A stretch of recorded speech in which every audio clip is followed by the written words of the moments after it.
All right, so we're doing some acoustic work today on that silver tone, and I got kind of a complex thing of clamps going here, but essentially I have the old damaged bridge here clamped on top of the new Paduk that I'm using, the blank,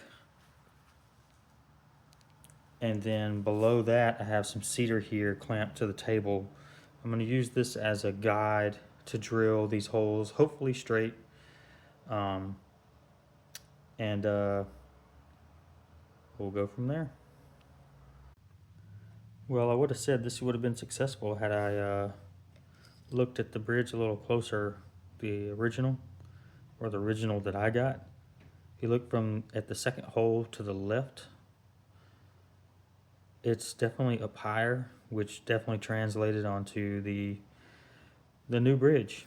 So I guess we're just going to be a little crooked. Maybe I can, when I ream these out later down the road, to actually get the pegs in them and stuff like that, I can cheat it just a little bit, but that's really the only one that's off, so I feel pretty good about that.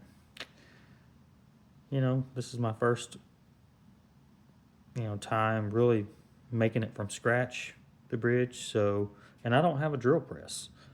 So I did this by hand with the drill. I think it was like a 3/16 drill bit. So, all right, let's trim it down and go from there. All right, so this is how I did it.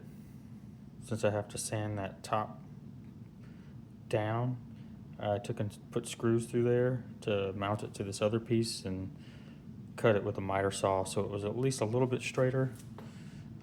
As you can see, the line there, I'm gonna have to sand back to that line on the end too, and then I used this end and the top factory cut edge. So now the sanding. All right, well, it isn't perfect.